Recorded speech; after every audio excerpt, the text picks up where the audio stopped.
नमः शिवाय मित्रों, आपके और आपके परिवार पर भगवान भोलेनाथ की कृपा सदैव बनी रहे। हिंदू पंचांग के अनुसार प्रत्येक माह में कृष्ण पक्ष और शुक्ल पक्ष की त्रयोदशी तिथि पर प्रदोष व्रत रखा जाता है। इस तरह से हर माह में 2 प्रदोष व्रत आते हैं। प्रदोष व्रत भगवान शिव को समर्पित है। प्रत्येक प्रदोष व्रत का नाम सप्ताह के दिन के अनुसार होता है और इसके फल की प्राप्ति भी उसी के अनुसार बढ़ जाती है। प्रदोष व्रत के दिन व्रत रखकर शिव जी के साथ मां पार्वती की पूजा की जाती है। शनि प्रदोष व्रत का शास्त्रों में विशेष महत्व बताया गया है। शास्त्रों के अनुसार शनि प्रदोष व्रत करने से संतान की प्राप्ति होती है, मनोकामनाओं की पूर्ति होती है, नौकरी की प्राप्ति तथा पदोन्नति की स्थिति बनती है, व्यापार में वृद्धि का योग बनता है, अभिष्ट फल की प्राप्ति होती है, जन्म कुंडली में चंद्रमा से संबंधित सभी प्रकार का दोष दूर होता है, मानसिक बेचैनी खत्म होती है, दरिद्रता का नाश होता है। शनि की शुभ कृपा प्राप्ति से साढ़े साती, ढैया आदि के नकारात्मक प्रभाव से मुक्ति मिलती है, लंबी आयु की प्राप्ति होती है तथा भगवान शिव माता पार्वती की विशेष कृपा प्राप्त होती है। चलिए अब सुनते हैं शनि प्रदोष व्रत कथा। प्राचीन काल में एक नगर सेठ थे। सेठ जी के घर में हर प्रकार की सुख सुविधा थी, लेकिन उन्हें एक ही चिंता सताती रहती थी कि उनकी कोई संतान नहीं थी। संतान नहीं होने के कारण सेठ और सेठानी हमेशा दुखी रहते थे। एक दिन काफी सोच विचार कर सेठ और सेठानी ने तीर्थ यात्रा पर जाने का निर्णय लिया। सेठ जी ने अपना काम नौकरों को सौंप दिया और खुद सेठानी के साथ तीर्थ यात्रा पर निकल पड़े। अपने नगर से बाहर निकलने पर उन्हें एक साधु मिले जो ध्यान मगन बैठे थे। सेठ जी ने सोचा क्यों न साधु महाराज से आशीर्वाद लेकर आगे की यात्रा की जाए। सेठ और सेठानी साधु महाराज के निकट बैठ गए। साधु ने जब आंखें खोली तो उन्हें ज्ञात हुआ कि सेठ और सेठानी काफी समय से आशीर्वाद की प्रतीक्षा में बैठे हैं। साधु ने सेठ और सेठानी से कहा कि मैं तुम्हारा दुख जानता हूँ, तुम शनि प्रदोष व्रत करो, इससे तुम्हें संतान सुख प्राप्त होगा। साधु ने सेठ सेठानी को प्रदोष व्रत की विधि बताई और शंकर भगवान की निम्न वंदना बताई। हे रुद्रदेव शिव नमस्कार, शिव शंकर जग गुरु नमस्कार, हे नीलकंठ सुर नमस्कार, शशि मौली चंद्र सुख नमस्कार, हे उमाकांत सुधी नमस्कार, उग्र तत्व रूपमन नमस्कार, ईशान ईश प्रभु नमस्कार, विश्वेश्वर प्रभु शिव नमस्कार। दोनों साधु से आशीर्वाद लेकर तीर्थ यात्रा के लिए आगे चल पड़े। तीर्थ यात्रा से घर लौटने के बाद सेठ और सेठानी ने मिलकर शनि प्रदोष का व्रत किया, जिसके प्रभाव से उनके घर एक सुंदर पुत्र का जन्म हुआ और खुशियों से उनका जीवन भर गया। बोलिए भगवान शिव शंकर भोलेनाथ की जय, बोलिए शनिदेव महाराज की जय। शनि प्रदोष के दिन शनिवार व्रत कथा अवश्य सुने। एक समय स्वर्गलोक में सबसे बड़ा कौन के प्रश्न पर 9 ग्रहों में वाद विवाद हो गया। विवाद इतना बढ़ गया कि परस्पर भयंकर युद्ध की स्थिति बन गई। निर्णय के लिए सभी देवता देवराज इंद्र के पास पहुंचे और बोले, हे देवराज, आपको निर्णय करना होगा कि हम में से सबसे बड़ा कौन है। देवताओं का प्रश्न सुनकर देवराज इंद्र उलझन में पड़ गए। इंद्र बोले, मैं इस प्रश्न का उत्तर देने में असमर्थ हूँ। हम सभी पृथ्वी लोक में उज्जैनी नगरी में राजा विक्रमादित्य के पास चलते हैं। देवराज इंद्र सहित सभी ग्रह देवता उज्जैनी नगरी में पहुँचे। महल में पहुंचकर जब देवताओं ने उनसे अपना प्रश्न पूछा तो राजा विक्रमादित्य भी कुछ देर के लिए परेशान हो उठे, क्योंकि सभी देवता अपनी अपनी शक्तियों के कारण महान थे। किसी को भी छोटा या बड़ा कह देने से उनके क्रोध के प्रकोप से भयंकर हानि पहुंच सकती थी। अचानक राजा विक्रमादित्य को एक उपाय सूझा और उन्होंने विभिन्न धातुओं स्वर्ण, रजत, कांसा, ताम्र, सीसा, रांगा, जस्ता, अभ्रक पर लोहे के 9 आसन बनवाए। धातुओं के गुणों के अनुसार सभी आसनों को एक दूसरे के पीछे रखकर उन्होंने देवताओं को अपने अपने सिंहासन पर बैठने को कहा। देवताओं के बैठने के बाद राजा विक्रमादित्य ने कहा, आपका निर्णय तो स्वयं हो गया। जो सबसे पहले सिंहासन पर विराजमान है वही सबसे बड़ा है। राजा विक्रमादित्य के निर्णय को सुनकर शनिदेव ने सबसे पीछे आसन पर बैठने के कारण अपने को छोटा जानकर क्रोधित होकर कहा, राजा विक्रमादित्य, तुमने मुझे सबसे पीछे बैठाकर मेरा अपमान किया है। तुम मेरी शक्तियों से परिचित नहीं हो। मैं तुम्हारा सर्वनाश कर दूंगा। शनि ने कहा, सूर्य एक राशि पर 1 महीने, चंद्रमा 2.25 महीने, मंगल 1.5 महीने, बुध और शुक्र 1 महीने, बृहस्पति 13 महीने रहते हैं, लेकिन मैं किसी राशि पर 7.5 वर्ष तक रहता हूँ। बड़े बड़े देवताओं को मैंने अपने प्रकोप से पीड़ित किया है। राम को 7.5 के कारण ही वन में जाकर रहना पड़ा और रावण को 7.5 के कारण ही युद्ध में मृत्यु का शिकार बनना पड़ा। राजा अब तो भी मेरे प्रकोप से नहीं बच सकेगा। इसके बाद अन्य ग्रहों के देवता तो प्रसन्नता के साथ चले गए, परंतु शनि देव बड़े क्रोध के साथ वहां से विदा हुए। राजा विक्रमादित्य पहले की तरह ही न्याय करते रहे। उनके राज्य में सभी स्त्री पुरुष बहुत आनंद से जीवन यापन कर रहे थे।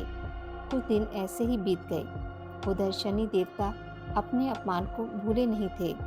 विक्रमादित्य से बदला लेने के लिए एक दिन शनि देव ने घोड़े के व्यापारी का रूप धारण किया और बहुत से घोड़ों के साथ उज्जैनी नगरी पहुंचे।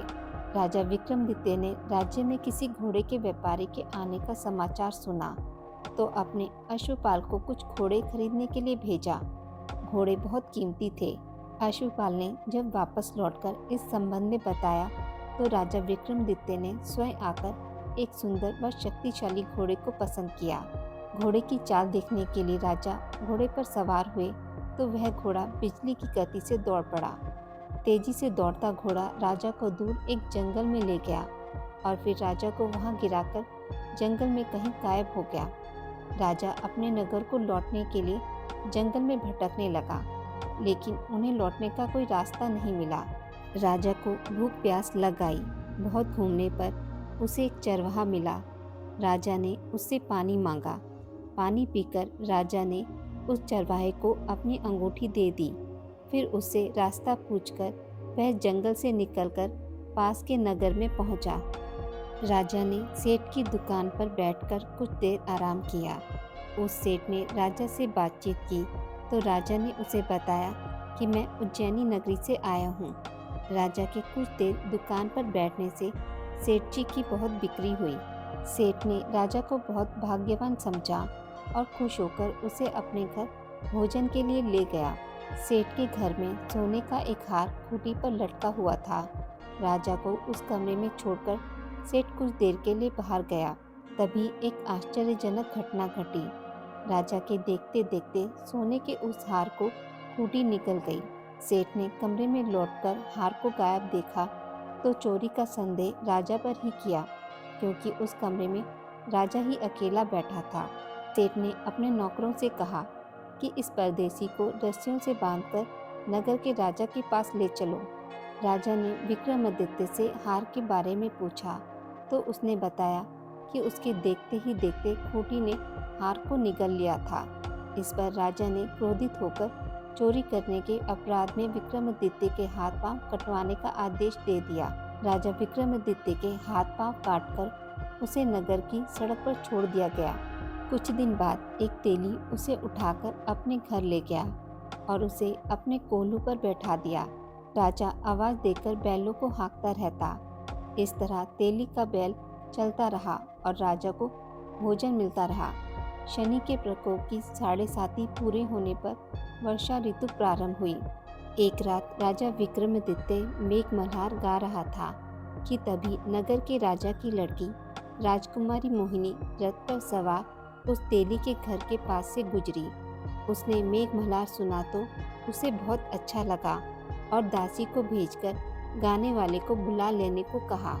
दासी ने लौटकर राजकुमारी को अपंग राजा के बारे में सब कुछ बता दिया। राजकुमारी उसके मेघमल्हार से बहुत मोहित हुई, अतः उसने सब कुछ जानकर भी अपंग राजा से विवाह करने का निश्चय कर लिया। राजकुमारी ने अपने माता पिता से जब यह बात कही तो वह हैरान रह गए।